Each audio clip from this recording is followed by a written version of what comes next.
दोस्तों, ये कहानी है एक ऐसे कपल की जो अपने YouTube चैनल के लिए अलग अलग जगहों पर वैकेशंस के लिए जाकर वहाँ रेंट पर दिए जाने वाले खूबसूरत घरों का रिव्यू देते थे। लेकिन एक बार वो एक ऐसे खौफनाक घर में चले जाते हैं जहाँ पर उनके साथ बहुत ही भयानक घटनाएं घटने लगती है और उन्हें भी नहीं पता चलता कि आखिर उनके साथ ऐसा क्यों हो रहा है। लेकिन क्या वो उस खौफनाक घर में फंस कर रह गए या फिर वो वहाँ से कभी बाहर भी निकल पाए? चलिए जानते हैं। कहानी की शुरुआत में हम एक यंग कपल माइक और क्लेयर को देखते हैं जो YouTube पर सुपर होस्ट नाम का एक चैनल चलाते थे, जिसमें वो अलग अलग जगहों पर वेकेशंस के लिए जाकर वहाँ रेंट पर दिए जाने वाले घरों का रिव्यू देते थे। यहाँ पर हमें पता चलता है कि कभी उनका सुपर होस्ट नाम का चैनल बहुत सक्सेसफुल हुआ करता था, पर अब उनके सब्सक्राइबर्स काफी कम हो गए थे। यहाँ तक कि उन्हें अपना गुजारा चलाने के लिए माइक के पेरेंट्स से पैसे उधार लेने पड़ रहे थे, जिसकी वजह से उनका माइक के पेरेंट्स के साथ रिलेशनशिप काफी खराब हो चुका था। पर माइक इन खराब हालातों को बेहतर बनाने के लिए अगली ट्रिप में क्लेयर को मैरिज प्रपोज करने का प्लान बनाता है। उनका अगला डेस्टिनेशन पहाड़ियों पर बना एक खूबसूरत घर था जहां वो लोग कई महीनों से जाना चाहते थे, पर वो घर हमेशा बुक रहता था। लेकिन इस बार उन्हें वहां जाने का मौका मिल गया था। उस घर की होस्ट का यूजर नेम बेटी लियो 52 था और उनके घर का साफ सुथरा रिकॉर्ड था। जब माइक और क्लेयर वहां पहुंचकर घर के अंदर जाने के लिए मेन डोर खोलने की कोशिश करते हैं तो डोर का कोड काम नहीं करता है क्योंकि उन्हें गलत कोड दिया गया था। वो लोग उस घर की होस्ट यानी मालकिन को बार बार फोन करने लगते हैं, लेकिन उनके मोबाइल में नेटवर्क ही नहीं आ रहा था, जिस वजह से उस घर की होस्ट का फोन नहीं लग पाता। होस्ट के आने का इंतजार करने के बजाय माइक और क्लेयर अपने चैनल के लिए कुछ वीडियो रिकॉर्ड करने लगते हैं। यहाँ पर वो दोनों वीडियो रिकॉर्ड कर ही रहे थे कि पीछे से अचानक उस घर की होस्ट रेबेका आकर खड़ी हो जाती है। रेबेका के देखने का अंदाज काफी डरावना था और उसकी हंसी भी काफी अजीब थी। असल में रेबेका अपने घर के सिक्योरिटी कैमरा के जरिए माइक और क्लेयर को घर के बाहर खड़ा देखकर वहाँ आई थी। यहाँ पर वो दोनों रेबेका से डोर का कोड काम न करने के बारे में पूछते हैं, जिस पर रेबेका उनको बताती है कि दरअसल जो लोग पिछली बार रहने के लिए आए थे वो घर से जाना नहीं चाहते थे, जिस वजह से मुझे सिक्योरिटी कोड चेंज करना पड़ा और मैं आपको भी नया कोड बताना भूल गई। इसके बाद रेबेका डोर ओपन करके उनको घर दिखाती है। वो घर उतना ही खूबसूरत था जितना वेबसाइट में क्लेयर और माइक ने देखा था। यहाँ पर माइक रेस्टरूम को चेक करने लगता है, वहीं क्लेयर अपने YouTube वीडियो शूट करने के लिए अपना कैमरा निकालकर उस घर की होस्ट रेबेका का इंट्रोडक्शन देने लगती है। लेकिन तभी रेबेका क्लेयर को शूट ना करने का कहकर दूसरी साइड पीठ मोड़कर खड़ी हो जाती है। ये देखकर क्लेयर को थोड़ी हैरानी होती है। वो रेबेका को कहती है कि उस घर को बुक करते समय उन्होंने सब कुछ बता दिया था कि वो लोग क्या काम करते हैं और साथ ही अपने YouTube वीडियो में घर की होस्ट को अपीयर होने के लिए भी अग्री कर लिया था। क्लेयर की बात सुनकर रेबेका फाइनली अपना इंट्रोडक्शन वीडियो में देने के लिए मान जाती है और साथ में वो उसको ये भी कहती है कि अभी हाउस बुकिंग का सीजन ऑफ चल रहा है, इसलिए मुझे नहीं पता था कि नेक्स्ट वीक से पहले कोई यूट्यूबर उसके घर पर वेकेशन के लिए आएगा। इन दोनों की बातचीत के दौरान माइक वहाँ आकर रेबेका से कहता है कि टॉयलेट का फ्लश काम नहीं कर रहा, जिस पर रेबेका उसे कहती है कि मैं कल रिपेयरिंग टूल्स लेकर आऊंगी और फ्लश को ठीक कर दूंगी। रेबेका के जाने के बाद वो दोनों अपने सब्सक्राइबर्स के लिए घर का टूर कराते हुए एक वीडियो शूट करने लगते हैं, जिसमें वो बेड से लेकर अवन तक हर चीज रिकॉर्ड करते हैं। साथ ही वो उस घर के बारे में कुछ अजीबो गरीब बात भी बताते हैं, जैसे विंडो में किसी पर्दे का ना होना, बेसमेंट में बने स्टोरेज रूम में डू नॉट एंटर लिखा होना, हर जगह सिक्योरिटी कैमरा का लगा होना और उस घर में कोई भी बिल्ली न होने के बावजूद भी घर में कैट रूम का होना वगैरह वगैरह। वीडियो शूट होने के बाद क्लेयर को ये वीडियो बिल्कुल भी पसंद नहीं आ रही थी, लेकिन फिर भी वो माइक से इस वीडियो को अपने चैनल पर अपलोड करने के लिए कहती है। वीडियो को अपलोड होने में बहुत टाइम लग रहा था क्योंकि वहाँ नेटवर्क बहुत ही ज्यादा स्लो था। वीडियो अपलोडिंग पर लगाने के बाद वो दोनों अपनी इस खराब चल रही सिचुएशन पर बात करने के लिए बालकनी में आते हैं। क्लेयर को बहुत फिक्र हो रही थी कि वो लोग बहुत बुरे दौर से गुजर रहे हैं, लेकिन माइक उसे कहता है कि भले ही हम अभी बुरे दौर से गुजर रहे हैं, पर मुझे खुशी है कि हम दोनों साथ हैं। उस रात माइक को नींद नहीं आती, इसलिए वो लैपटॉप में वीडियो चेक करने लगता है, पर तभी वो देखता है कि वीडियो अभी तक अपलोड नहीं हुई है। इसके बाद माइक खुली हवा में सांस लेने के लिए बालकनी में जाता है, लेकिन तभी उसकी नजर सड़क के बीच खड़ी रेबेका पर पड़ती है, जो उसे ही बहुत डरावने तरीके से घूर रही थी। रेबेका की आंखें अंधेरे में चमक रही थी और वो माइक को घूरते हुए हाथ हिलाने लगती है कि तभी अचानक क्लेयर बालकनी में माइक के पास आ जाती है और जब माइक दोबारा सड़क की ओर देखता है तो वो देखता है कि रेबेका वहाँ नहीं होती। ये देखकर माइक थोड़ा डर जाता है। अगले दिन माइक मोबाइल में देखता है कि उनको YouTube की तरफ से एक ईमेल आया है जिसमें लिखा है कि उनका चैनल सस्पेंड हो गया है। क्लेयर उसे कहती है कि जो हमने कल इस घर के बैड रिव्यूज की वीडियो अपलोड की थी उसकी वजह से चैनल सस्पेंड हुआ है। इसके बाद वो YouTube की हेल्पलाइन से बात करने के लिए उनको फोन लगाती है, पर घर के अंदर नेटवर्क नहीं आ रहा था, इसलिए वो बाहर जाकर फोन लगाती है। तभी रेबेका टॉयलेट ठीक करने के लिए घर पर आ जाती है और क्लेयर को फोन में बिजी देखने के बावजूद भी उससे बात करने लगती है। क्लेयर उसे कहती है कि अभी वो एक इम्पोर्टेंट कॉल में बिजी है, इसलिए उससे बात नहीं कर सकती, पर रेबेका उसे बार बार डिस्टर्ब कर रही थी, जिससे क्लेयर रेबेका को अंदर जाकर माइक से बात करने को कहती है। इसके बाद रेबेका घर के अंदर जाकर टॉयलेट ठीक करने लगती है। शुरू में वो आराम से कर रही थी, पर जब काफी कोशिश के बाद फ्लश ठीक नहीं होता तो फ्रस्ट्रेशन में वो जोर जोर से गुस्से में काम करने लगती है। लेकिन इसके बाद भी जब टॉयलेट ठीक नहीं होता तो वो माइक से कहती है कि मैं कल टॉयलेट रिपेयर करने के लिए किसी एक्सपर्ट को लेकर आऊंगी। वो माइक से ये भी कहती है कि प्लीज आप लोग टॉयलेट खराब होने की वजह से अपने चैनल पर मेरे घर के बारे में यूट्यूब पर बैड रिव्यू मत देना। तभी क्लेयर अंदर आकर कहती है कि सिग्नल वीक होने के कारण उसे यूट्यूब हेल्पलाइन से बात करने में बहुत दिक्कत हुई, पर किसी तरह उसने अपने अकाउंट की डिटेल्स दे दी हैं। कुछ समय बाद वो दोनों जंगल में टहलने के लिए निकल जाते हैं। वहाँ क्लेयर माइक से कहती है कि हमारे सब्सक्राइबर्स कम होने के बाद भी वीडियो बनाना शायद अक्लमंदी नहीं है, लेकिन माइक उसे कहता है कि मुझे तुम्हारे साथ वीडियो बनाना अच्छा लगता है, इसलिए वो चैनल पर वीडियो डालना कंटिन्यू रखना चाहता है। उसकी इस बात से क्लेयर खुश नहीं होती, क्योंकि उसे टेंशन थी कि उन्हें अपना रेंट तक भरने में दिक्कत आ रही थी, और इसी वजह से इरिटेट होकर वो वापस घर जाने के लिए माइक को कहती है। घर आकर वो लोग अब तक लिए गए सारे फुटेजेस को चेक करते हैं। इसी दौरान क्लेयर बार बार नोटिस करती है कि सभी वीडियोस में रेबेका का चेहरा बहुत डिस्टर्बिंग और डरावना लग रहा था। उस रात माइक और क्लेयर जब सो रहे होते हैं तो बाहर से आने वाली अजीब आवाज से उन दोनों की नींद टूट जाती है। क्लेयर को यहाँ पर डर लगता है, इसलिए वो पुलिस को कॉल करने लगती है, लेकिन उनके फोन में नेटवर्क न होने की वजह से कॉल नहीं लग पाती। तब वो माइक से अलार्म चेक करने को कहती है। वो देखता है कि अलार्म ऑन है, पर तसल्ली करने के लिए उसे फिर से ऑफ करके ऑन करता है, और जब वो वापस जाने ही वाला होता है कि तभी उसे एक और आवाज सुनाई देती है जो बाथरूम से आ रही थी। जब वो वहाँ जाकर देखता है तो वो देखता है कि टॉयलेट अब ठीक हो गया था और फ्लश के अंदर उसे नकली दांतों का एक सेट अटका हुआ मिलता है, जिसे निकाल देने पर टॉयलेट पूरी तरह से ठीक काम करने लग गया था। अगली सुबह उठने पर माइक को यूट्यूब वालों की तरफ से एक मैसेज मिलता है कि उनका अकाउंट फिर से एक्टिवेट हो गया है। इस खबर से उनका मूड थोड़ा ठीक हो जाता है। इसके बाद वो अंडरवेयर में ही नीचे चला जाता है और देखता है कि रेबेका किचन में कुछ बना रही थी। रेबेका उसे कहती है कि उन्हें अब तक घर में जो भी दिक्कतें हुई उसके बदले में वो उनके लिए नाश्ता बना रही है। माइक को ये चीज काफी अजीब लगती है, जिससे वो वापस ऊपर रूम में चला जाता है और दोनों रेबेका के घर जाने के बाद ही नीचे आते हैं। क्लेयर को ब्रेकफास्ट काफी पसंद आता है और उसे सारी सिचुएशन भी अब अच्छी लगने लगी थी। वो मजाक मजाक में सिक्योरिटी कैमरा की तरफ देखकर थैंक्स कहती है, लेकिन तभी सिक्योरिटी कैमरा से रेबेका की आवाज आती है कि मोस्ट वेलकम। रेबेका को जवाब देते हुए सुनकर वो दोनों हैरान रह जाते हैं। वो समझ जाते हैं कि रेबेका उन्हें सिक्योरिटी कैमरा से लगातार देख ही नहीं रही थी, बल्कि वो उनकी बातें भी सुन रही थी। थोड़ी देर बाद माइक और क्लेयर अपने ट्रिप की रिकॉर्डिंग करते हुए व्यूअर्स को अपने सन की होस्ट के बारे में बताना चाहते थे, लेकिन माइक क्लेयर से कहता है कि रेबेका उनकी बात सुन रही होगी, इसलिए वो उस रूम का कैमरा ऑफ कर देते हैं ताकि वो आराम से वीडियो शूट कर सकें। पर तभी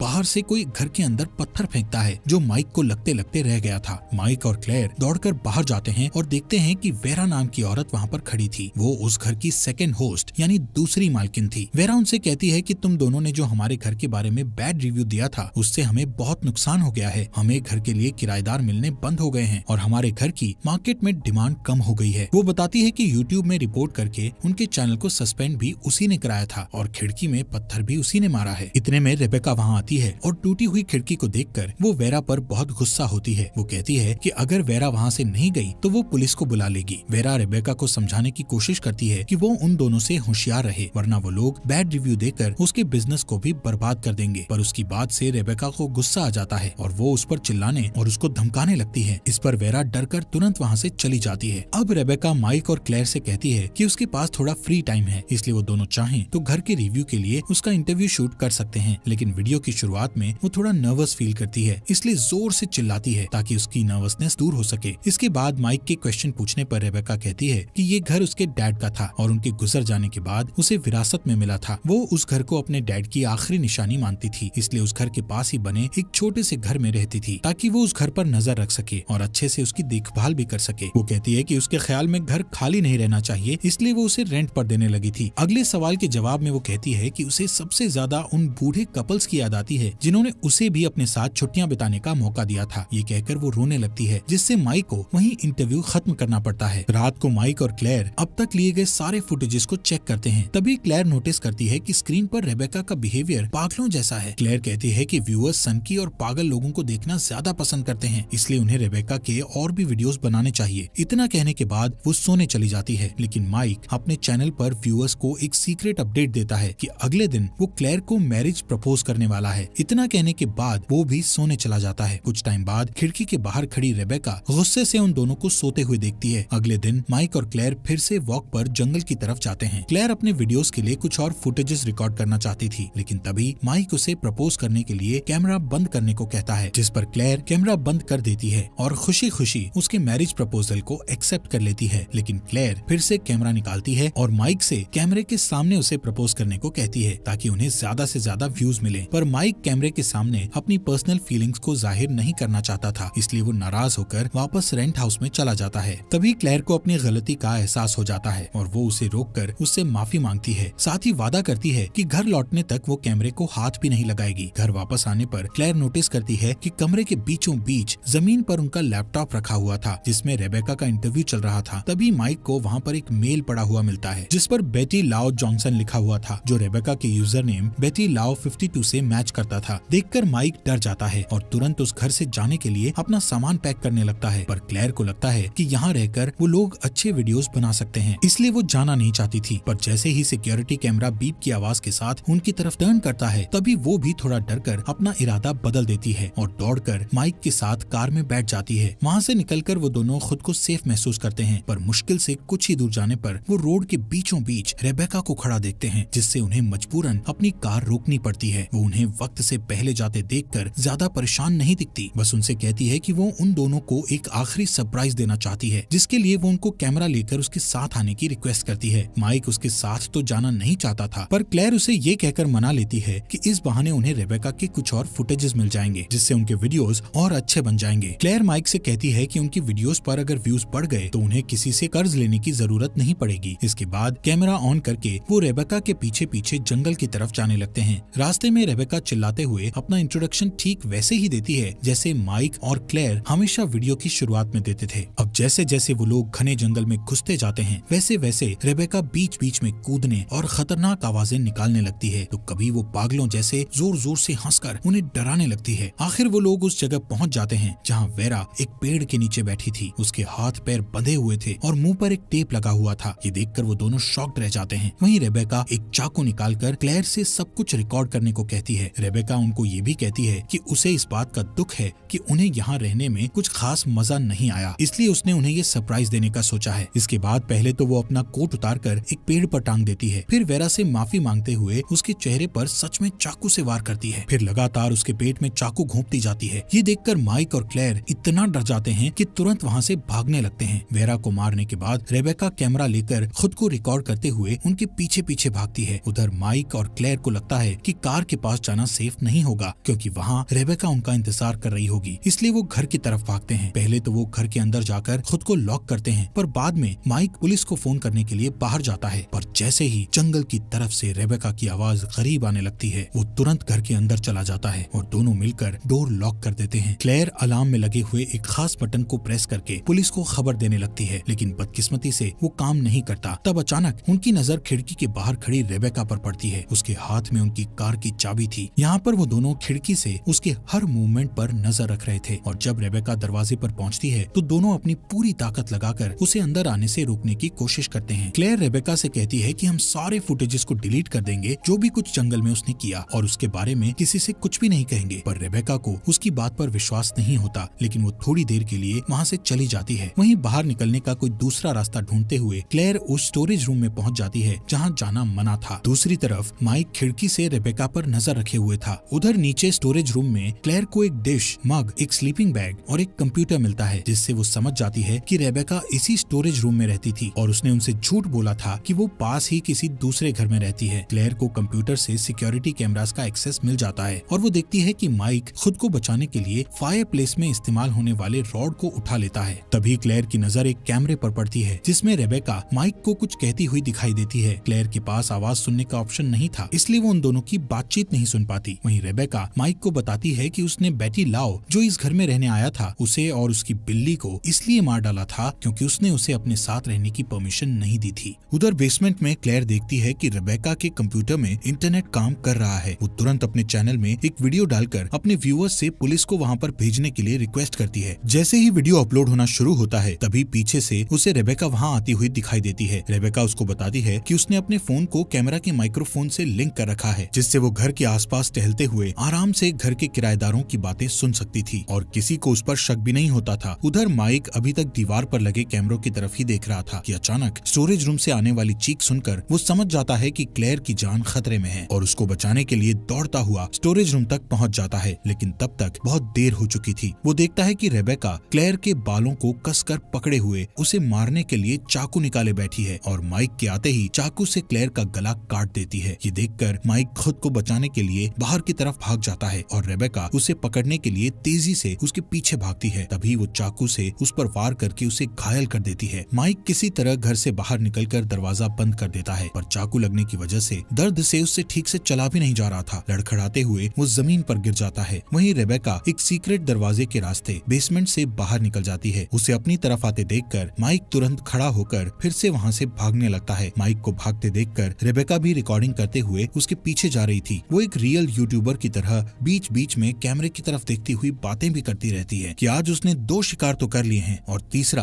अभी कर रही है। माइक के जख्मों से निकलने वाले खून की वजह से रेबेका उसे बड़ी आसानी से ट्रेस कर लेती है कि वो किधर जा रहा है। वहीं माइक लगातार भागते हुए एक चीज से टकरा जाता है, जिसे देखने पर उसे पता चलता है कि वो बेटी ल्यू और उसकी बिल्ली की लाशें थी, जिसको रेबेका ने ही मारा था। ये देखकर माइक अपनी चोट का दर्द भूलकर और भी तेजी से भागने लगता है और अपनी कार तक पहुंच जाता है, पर कार का डोर लॉक होने की वजह से वो उसे खोल नहीं पाता। यहाँ पर वो अपना फोन निकालकर पुलिस को कॉल करने की कोशिश करता है, पर तभी कार जोर जोर से बीप करने लगती है। कार की तेज आवाज से उसको फोन करने में दिक्कत हो रही थी। वो फिर से कार का दरवाजा खोलने की कोशिश करता है, पर इसका भी कोई फायदा नहीं होता। इसके बाद माइक देखता है कि कार में से तेज बीप की आवाज रेबेका के कार के रिमोट बटन प्रेस करने की वजह से आ रही थी। रेबेका इस तरह उसे तब तक उलझा कर रखना चाहती थी जब तक कि वो उस तक पहुंच नहीं जाती, और फाइनली जब रेबेका उसके पास पहुंच जाती है तब वो देखती है कि माइक कार के सहारे लगभग मरने की हालत में बैठा हुआ था। ये देखकर रेबेका कैमरा जमीन पर रिकॉर्डिंग पोजीशन में रखकर पहले माइक के पॉकेट से एंगेजमेंट रिंग निकालकर अपनी उंगली में डाल लेती है, फिर उसे चाकू से मारकर खत्म कर देती है। इसके बाद वो उसकी बॉडी को कार की डिक्की में डालकर कार ड्राइव करती हुई वापस घर आ जाती है और अपने हाथ धोकर उस रिंग को निकालकर अपने नेकलेस में डाल लेती है। इसके बाद वो स्टोरेज रूम में जाकर देखती है कि क्लेयर का वो वीडियो जो उसने व्यूअर्स से हेल्प मांगने के लिए बनाकर अपने चैनल पर अपलोड किया था, वो वीडियो पूरा अपलोड हो चुका था। ये देखकर कुछ सेकंड्स के लिए रेबेका टेंशन में आ जाती है, पर व्यूअर्स की कमेंट पढ़कर जल्दी ही उसकी सारी टेंशन दूर हो जाती है, क्योंकि सभी व्यूअर्स को लगता है कि वो सिर्फ एक्टिंग कर रही है जिससे उसकी वीडियो वायरल हो जाए, इसलिए कोई भी उस पर विश्वास नहीं करता। ये देखकर रेबेका बहुत खुश होती है और कंप्यूटर पर वीडियो चलता छोड़कर मुस्कुराते हुए क्लेयर की बॉडी को ठिकाने लगाने में